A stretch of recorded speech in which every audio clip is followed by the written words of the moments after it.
Friends, आज से हम टेंस की सीरीज़ शुरू करने जा रहे हैं। तो जो भी टेंस सीखना चाहते हो और जिसे टेंस का टी भी ना नहीं आता है, और अगर वह इस वीडियो को पूरा देखते हैं तो मैं आपसे वादा करता हूँ कि आज से इस वीडियो के थ्रू आप टेंस को सीखना शुरू कर देंगे। और आज हम प्रेजेंट सिंपल के बारे में बात करेंगे। तो जय हिंद फ्रेंड्स, मेरा नाम अरविंद कुमार है। तो चलिए शुरू करते हैं।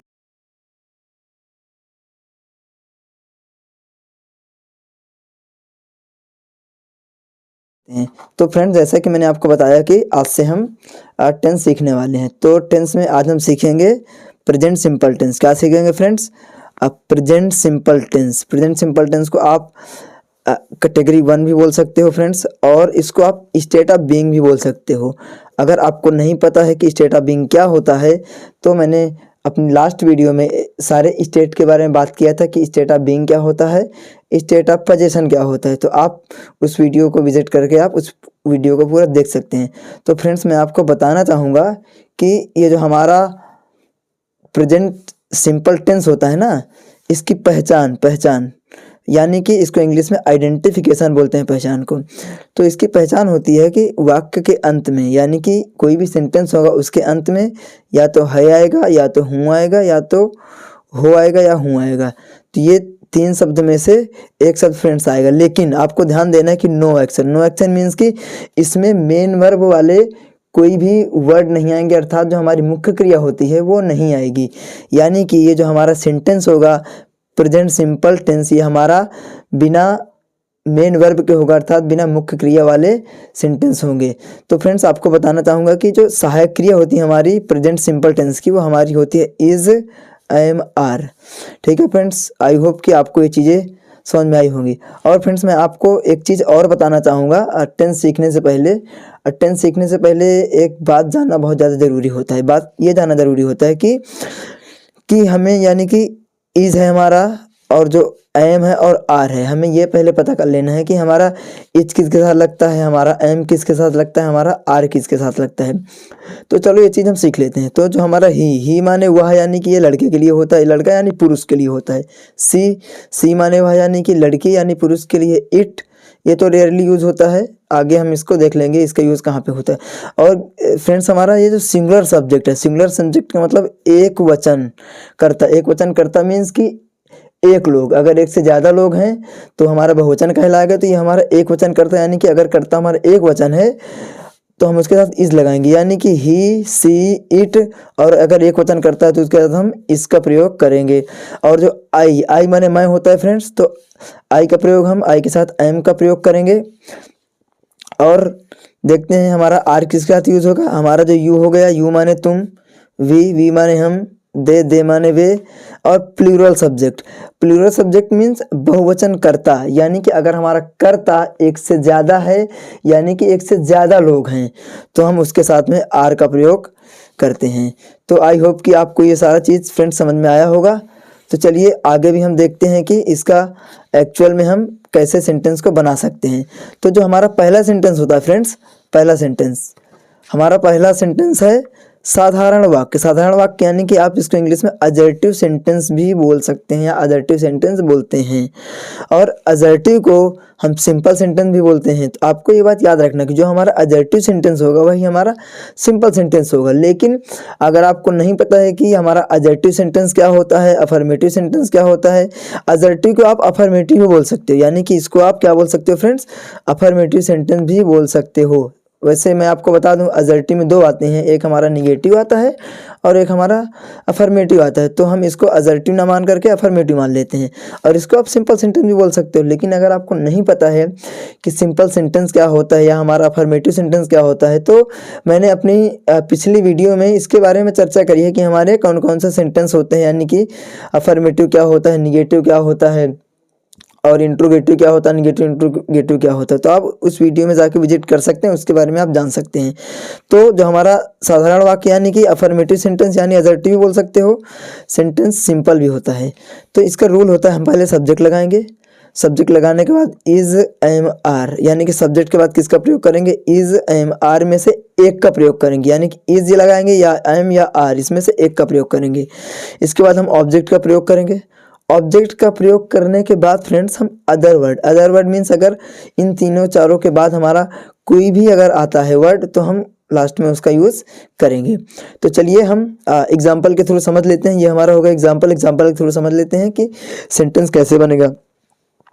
तो जैसे कि राम मेरा भाई है, यानी कि राम मेरा भाई है, तो चलिए हम इसको अब हम बनाते हैं। जैसे सब्जेक्ट, यानी कि राम हमारा सब्जेक्ट है, और अगर आपको ये भी नहीं पता कि सब्जेक्ट ऑब्जेक्ट क्या होता है तो मैंने इसका भी वीडियो, मैंने पिछली वीडियो बनाया है इसके बारे में भी, तो आप उस वीडियो में जा कर के विजिट कर सकते हैं और आप देख सकते हैं कि हमारा सब्जेक्ट क्या होता है, ऑब्जेक्ट क्या होता है, हेल्पिंग वर्ब क्या होता है। मैंने सारी वीडियो ऑलरेडी मैं बना चुका हूँ, तो आप जा कर के विजिट करके आप उनको देख सकते हैं। तो देखिए राम हमारा सब्जेक्ट है, तो पहले हम सब्जेक्ट लगाएंगे, सब्जेक्ट यानी हमने यहाँ पे राम लगा दिया।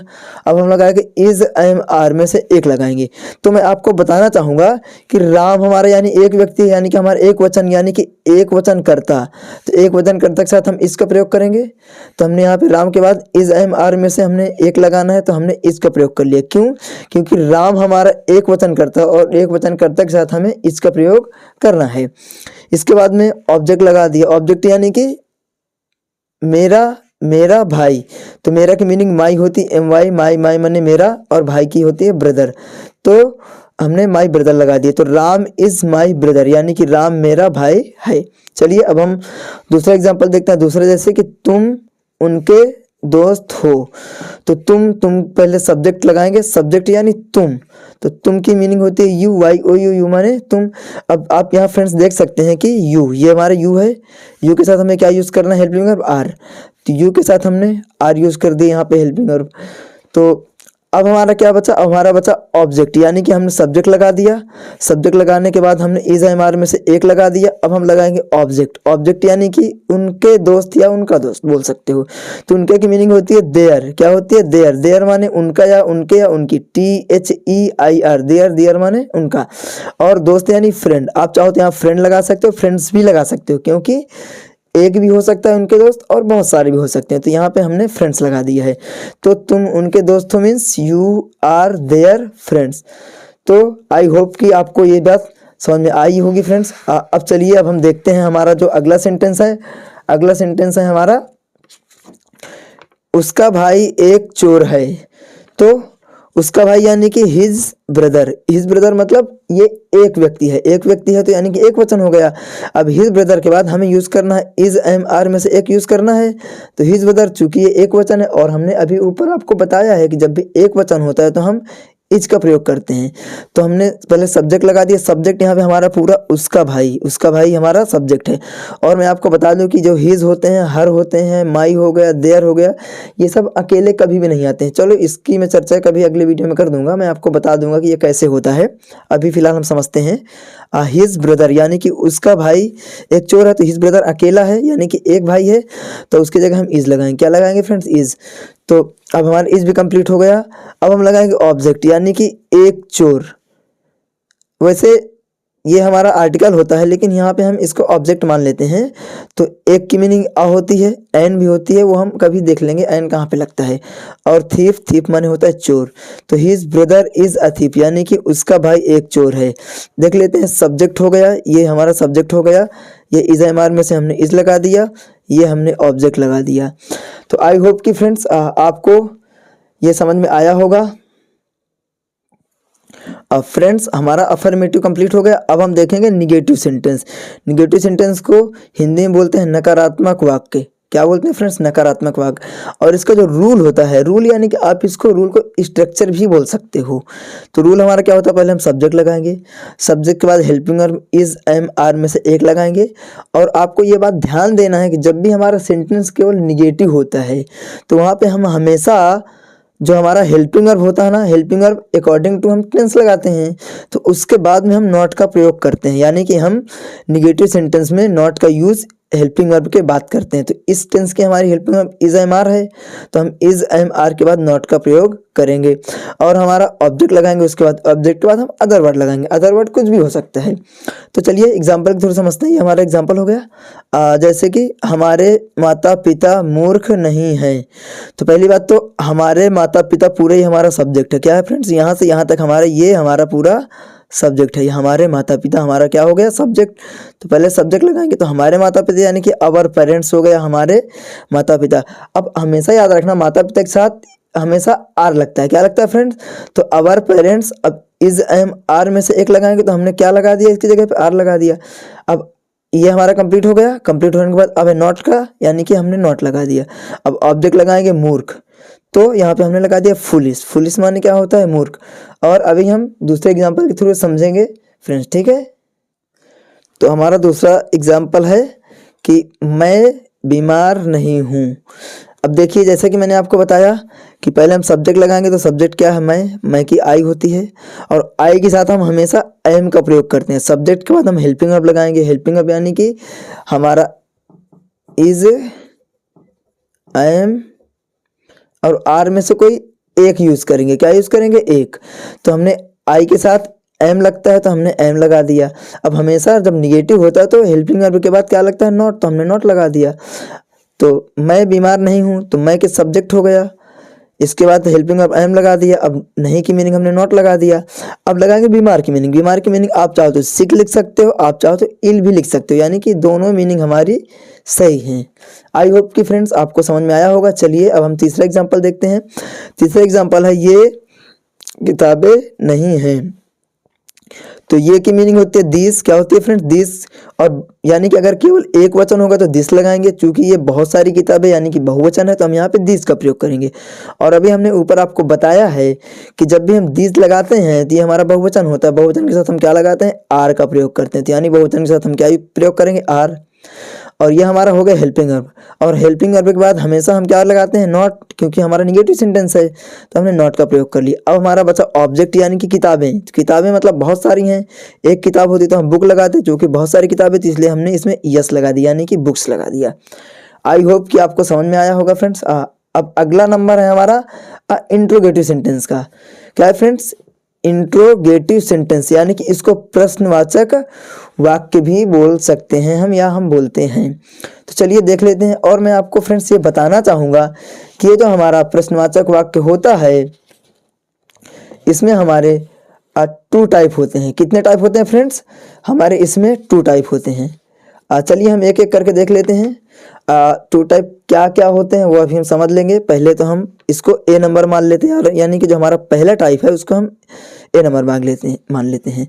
तो टू टाइप मतलब पहला देखते हैं, जब क्या शब्द वाक्य में पहले आए, यानी कि जब क्या शब्द वाक्य में पहले आए। आप इसे डायरेक्ट इंट्रोगेटिव ही बोल सकते हैं। आप इसे फ्रेंड्स क्या बोल सकते हैं, डायरेक्ट इंट्रोगेटिव। अभी चलिए हम पहले इसका रूल देख लेते हैं। रूल देखने के बाद हम इसको एग्जाम्पल के थ्रू समझेंगे। किसके थ्रू समझेंगे फ्रेंड्स, एग्जाम्पल के थ्रू समझेंगे कि हमारा एक्चुअल में क्या होता है। तो चलिए जैसे कि इसका रूल होता है, पहले हेल्पिंग वर्ब लगाएंगे यानी कि is am are. According to the हम टेंस लगाएंगे सहायक क्रिया। और मैं आपको ये बता दूं कि जब भी वाक्य में क्या शब्द पहले आता है, यानी कि हमारा जो डायरेक्ट इंट्रोगेटिव सेंटेंस होता है, तो सबसे पहले हम हेल्पिंग वर्ब का प्रयोग करते हैं। और हमारे इस टेंस की सहायक क्रिया यानी कि हेल्पिंग वर्ब क्या है, इज एम आर। तो हम इसमें किसका प्रयोग करेंगे, इज एम आर का, आर में से किसी एक का प्रयोग करेंगे। इसके बाद हम क्या लगाएंगे, सब्जेक्ट लगाएंगे। सब्जेक्ट के बाद हम ऑब्जेक्ट का प्रयोग करेंगे। ऑब्जेक्ट के बाद हम किसका प्रयोग करेंगे फ्रेंड्स, अदर वर्ड, यानी कि अदर वर्ड का प्रयोग करेंगे। तो चलिए हम एग्जाम्पल के थ्रू देख लेते हैं। जैसे कि क्या मैं उसका भाई हूँ, क्या मैं उसका भाई हूँ। तो अभी हमने यहाँ पे क्या पढ़ा, जब क्या शब्द वाक्य में पहले आए। तो देखिए क्या शब्द हमारा, ये पूरे सेंटेंस में, ये जो हमारा पूरा सेंटेंस है ये, इसमें सबसे पहले आ गया ना।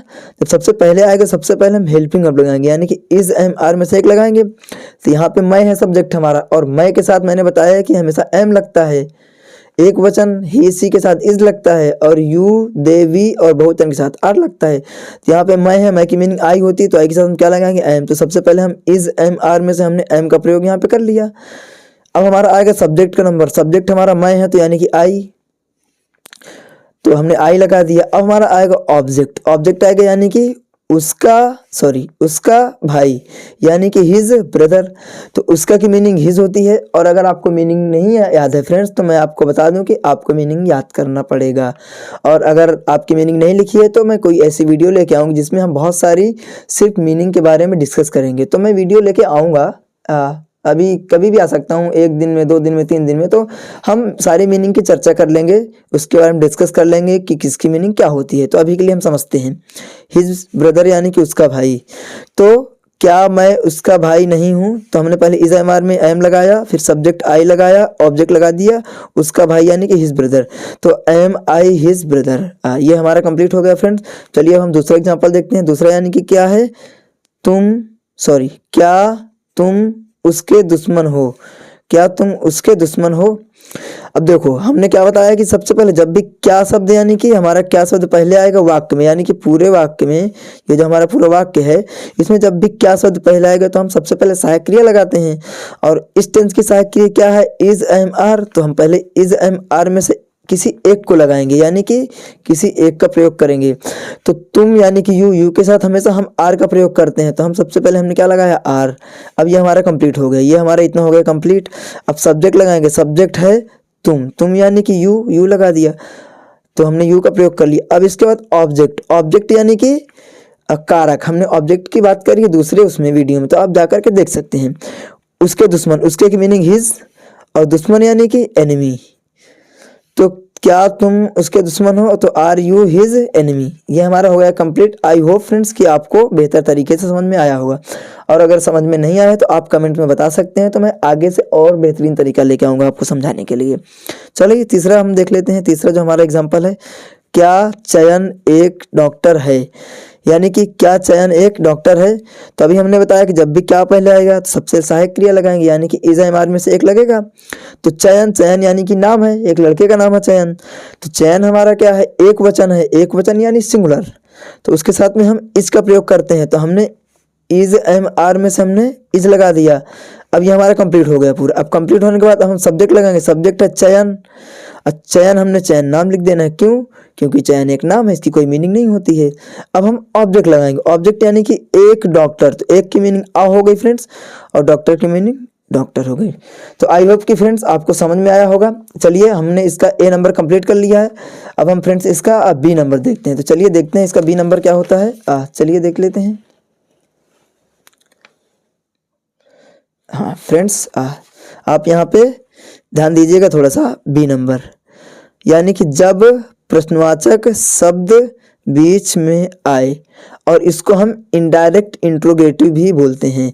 यानी कि जब प्रश्नवाचक शब्द बीच में आए, यानी कि ऐसे शब्द जिससे हम सवाल करते हैं, यानी कि प्रश्न पूछते हैं, जब ऐसे शब्द हमारे बीच में आएंगे तो हम इस रूल का प्रयोग करेंगे, और इसे हम इनडायरेक्ट इंट्रोगेटिव भी बोल सकते हैं या हम बोलते हैं। चलिए इसका रूल देख लेते हैं। रूल क्या होगा हमारा, WH वर्ड का मतलब होता है जो हमारे प्रश्नवाचक शब्द होते हैं ना। प्रश्नवाचक शब्द जैसे हो गया हमारा क्या, क्यों, कैसे, कहाँ, यानी कि ये और भी शब्द होते हैं। अगर हमारे ये शब्द हैं, ये जो शब्द हैं बहुत सारे होते हैं, अभी तो मैंने सिर्फ 4 लिखा है, इसके अलावा भी होते हैं। इनमें से अगर कोई हमारा बीच में आता है सेंटेंस, तो हम इस रूल का प्रयोग करेंगे। तो पहले हम WH वर्ड, फिर उसके बाद में हम इज एम आर में से किसी एक का प्रयोग करेंगे, फिर हम सब्जेक्ट का प्रयोग करेंगे, सब्जेक्ट के बाद हम ऑब्जेक्ट लगाएंगे, ऑब्जेक्ट के बाद हम अदर वर्ड लगाएंगे। अदर वर्ड कुछ भी हो सकता है। चलिए हम देखते हैं एग्जाम्पल थोड़ा समझते हैं। तो एग्जाम्पल क्या है, वे बीमार क्यों हैं? यानी कि वे बीमार क्यों हैं? तो अब देख लेते हैं। यानी कि जो हमारा WH वाला वर्ड है इसको हम क्वेश्चन वर्ड भी बोलते हैं, यानी कि प्रश्नवाचक शब्द। तो ये हमारा देखिए हमने क्या लिखा है यहाँ पे, जब प्रश्नवाचक शब्द बीच में आए। ये हम हिंदी की बात कर रहे हैं, इंग्लिश की बात नहीं कर रहे फ्रेंड्स। यानी कि जब हमारा सेंटेंस हिंदी में लिखा होगा और प्रश्नवाचक शब्द बीच में आया होगा तो हम इस रूल का प्रयोग करेंगे। चूंकि ये हमारा हिंदी में लिखा है और हमारा प्रश्नवाचक शब्द क्यों है वो बीच में आया है, तो हम पहले उसका प्रयोग करेंगे। यानी कि WH वर्ड यानी कि वाई माने क्यों, तो WH यानी कि वाई हमने लगा दिया। ये हमारे कंप्लीट के बाद हम इज एम आर में से किसी एक को लगाएंगे। तो वे यानी कि दे बहुवचन है, तो इसके साथ हम आर का प्रयोग करते हैं, तो हमने आर लगा दिया। और ये हमारा आर हो गया। आर के बाद अब हम लगाएंगे सब्जेक्ट, सब्जेक्ट लगाएंगे यानी कि वे की मीनिंग होती है दे, तो हमने दे लगा दिया। अब बीमार की मीनिंग आप चाहो सिक लिख सकते हो, आप चाहो तो इल लिख सकते हो, तो हमने यहाँ पे सिक का प्रयोग कर लिया है। आई होप कि आपको फ्रेंड्स समझ में आया होगा। चलिए अब हम दूसरा एग्जाम्पल देखते हैं। दूसरा एग्जाम्पल क्या है, तुम कहाँ हो, यानी कि हमने क्या बोला अभी कि ये कहाँ हमारा है WH वाला वर्ड। अगर ये WH वाला वर्ड हमारा हिंदी में अगर बीच में आएगा तो हम उसकी इंग्लिश में उसकी मीनिंग पहले लिखेंगे। यानी कि अगर हिंदी में हमारा WH वर्ड अर्थात हमारे जो क्वेश्चन शब्द होते हैं, प्रश्नवाचक शब्द होते हैं, अगर वो हमारा बीच में आए तो हम उसकी मीनिंग इंग्लिश में पहले लिखेंगे। तो कहाँ की मीनिंग होती है वेयर, तो वेयर हमने लिख दिया। हमारा इज एम आर लगाएंगे तो ये हमारा यू होगा, यू यानी तुम के साथ हम आर का प्रयोग करते हैं तो हमने यहाँ पे आर लगा दिया। अब ये हमारा कंप्लीट हो गया। अब कंप्लीट होने के बाद हम सब्जेक्ट लगाएंगे। सब्जेक्ट क्या है फ्रेंड्स, सब्जेक्ट है तुम, तो तुम की मीनिंग क्या होती है YOU, यू माने तुम। आई होप कि आपको फ्रेंड्स समझ में आया होगा। चलिए अब हम तीसरा एग्जाम्पल देखते हैं। तो फ्रेंड्स हमारा तीसरा एग्जाम्पल है वह कैसा है, यानी कि अभी हमने बताया कि ये जो हमारा कैसा होता है ये हमारा प्रश्नवाचक शब्द होता है। तो प्रश्नवाचक शब्द हमारा हिंदी में बीच में आया है तो हम इंग्लिश में इसकी मीनिंग पहले लिखेंगे। तो हमने पहले लिख दिया हाउ, हाउ माने कैसे या कैसा, तो हाउ। अब हम अकॉर्डिंग टू सब्जेक्ट हम क्या लगाएंगे हेल्पिंग वर्ब, तो वह हमारा अभी हमने चर्चा किया था, स्टार्टिंग में डिस्कस किया था कि वह के साथ क्या लगता है, इज लगता है।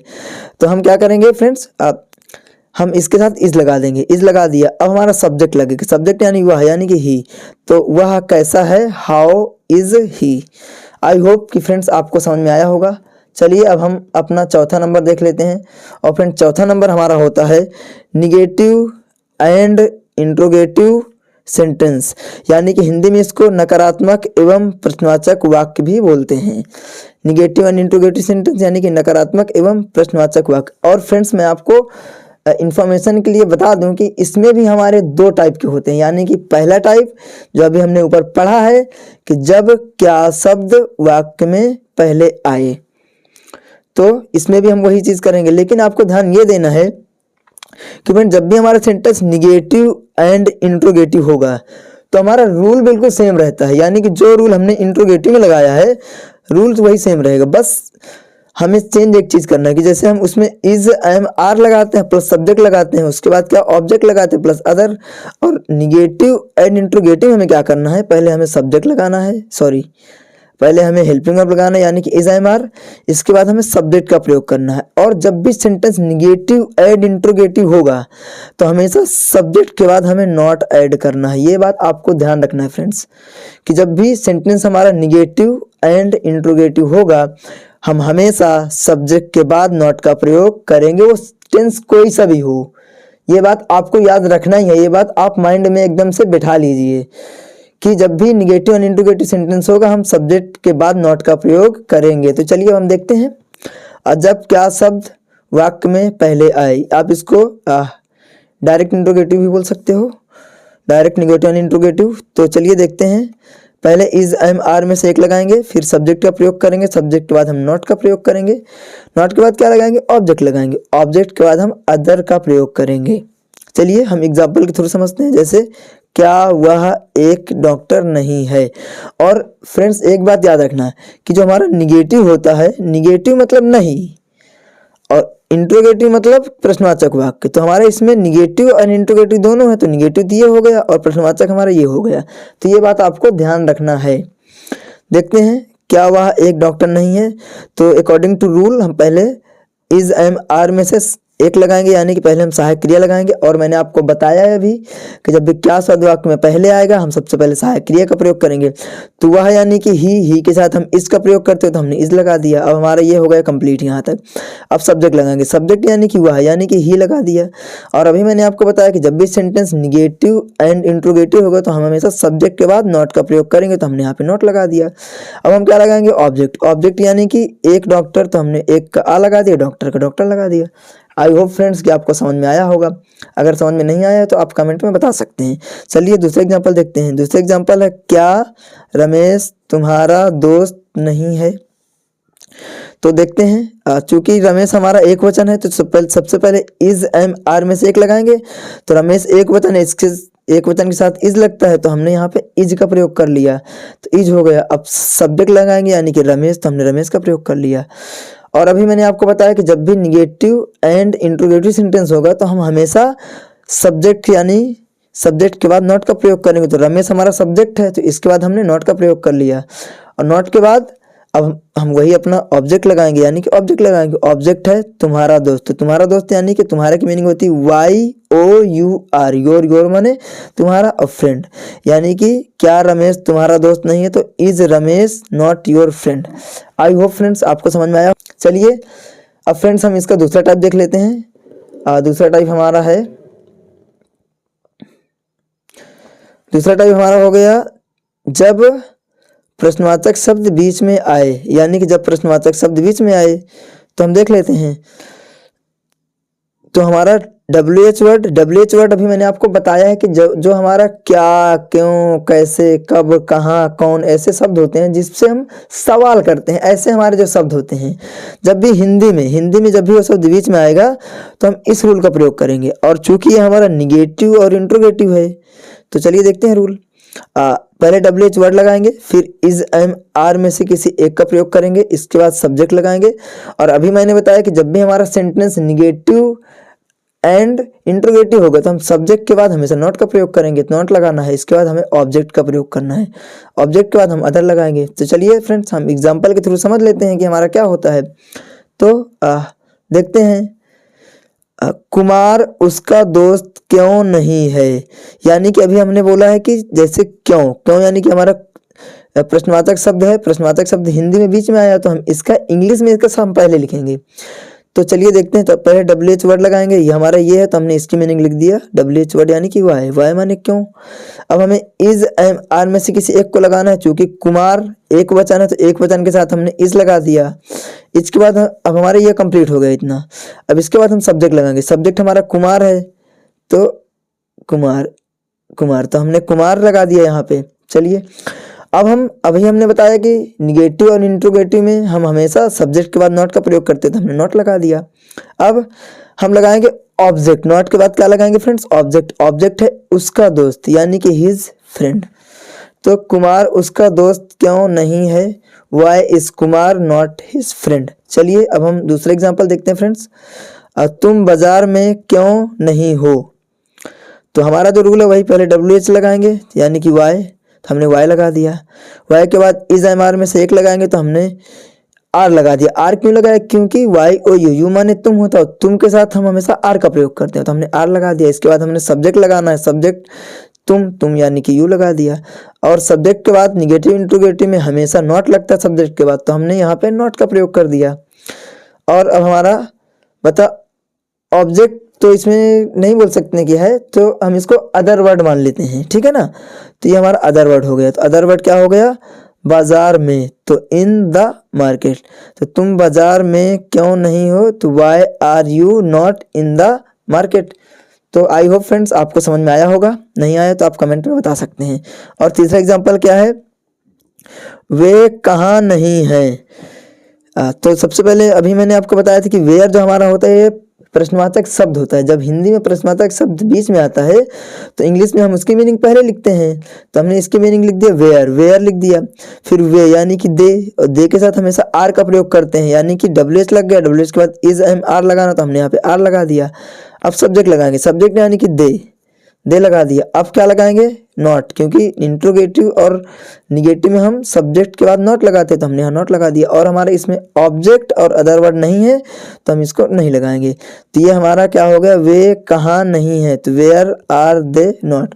फ्रेंड्स आई होप कि आपको ये वीडियो पसंद आया होगा। और यहीं से हमारा जो प्रेजेंट सिंपल कैटेगरी 1 है, या आप इसे स्टेट ऑफ बीइंग भी बोल सकते हैं, ये हमारा टेंस खत्म होता है। तो अगर आपको ये वीडियो अच्छा लगा हो तो इस चैनल को सब्सक्राइब करें और इस वीडियो को लाइक करें और कमेंट करें, और इसे अपने दोस्तों के पास ज़रूर शेयर करें, क्योंकि अगर वो इंटरेस्टेड हैं टेंस सीखने में तो आज से हम टेंस की सीरीज हमने शुरू कर दिया है, आप सीख सकते हैं। ठीक है फ्रेंड्स, और कैसा लगा आपको ये वीडियो आप कमेंट में ज़रूर बताएं। तो मिलते हैं अगली वीडियो में, जय हिंद।